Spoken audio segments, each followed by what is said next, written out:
Thank you for this opportunity. I've been asked to talk about the direct-to-consumer technology, and I'm really happy about it because it's a very, very hot topic. So I thought I could do an overview of what's going on in the market, and I'm going to end by looking at what could be done by NGAs regarding the direct-to-consumer distribution. So let's look at carrier first. So the carriers, they're all looking to do something. I would say most of them are a project on the table. Some of them believe in the direct-to-consumer through models, so they want to market directly. But some of them believe there is a more hybrid approach where they have some kind of call center, so they can generate leads, get the leads, ask the agents in the sales process. And if the client has more leads, they will refer it to their NGAs. And this is exactly what we did with one of the carriers. So we launched a new product last week about the direct-to-consumer approach. But what's really interesting about this one is we use the advisor as the center of the transaction. So instead of going direct, we said, okay, so what if we take the advisors and give them the tools they need to go direct? So we connected the CRM with the carrier's IA, and we make sure we have a smooth transaction to let the advisor sell a simple product and integrate the whole process. So this is one example of our direct-to-consumer technology, but this is certainly not the only one. If we look at advisors, I would say that most of them, when we talk about direct-to-consumer, they just don't get it. 5 to 6 years ago, they were scared by the robo-advisors on the wealth side. So robo-advisors were seen as disruptors that would take over the market. It didn't happen. Not yet. Not anytime soon, I think. So they like this.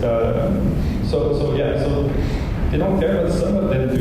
Some advisors want to go direct to consumer.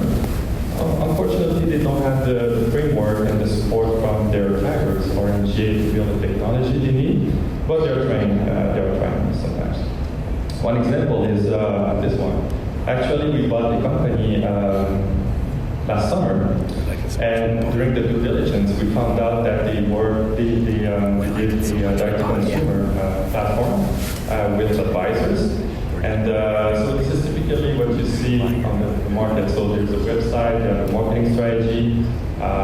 So they market their website. They generate lead by having doing a very simple financial needs analysis, then coding, then give me information, and at the end I'll call you to make the sale. In this case, they use a chat system to differentiate themselves from the competition. Now, this is only one example, and you probably know a lot of websites like this one. I'm not sure it's really working, but I mean, time will tell if this is a trend that will increase for the advisors.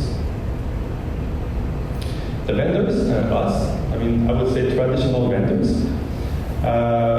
Simon, you mentioned it, but it's pretty interesting because last year and the year before, we were on the same panel, and but at that time, we had only one product.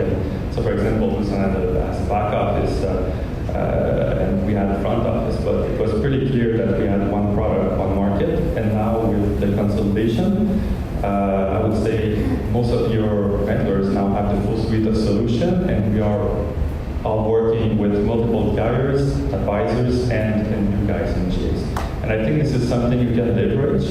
And of course, we are all thinking about doing some kind of direct-to-consumer technology, which is basically, if you look at our ecosystem, it's a marketing approach with a unified front end to serve the client directly.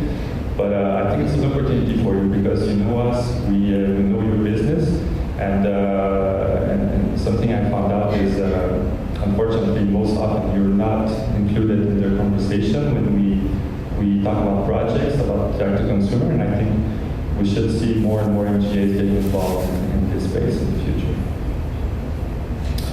InsurTech, I think they are different because they start from scratch, and there is a lot of money in the market, a lot of money, and so last year, 2.5 billion were invested in InsurTech in North America. America.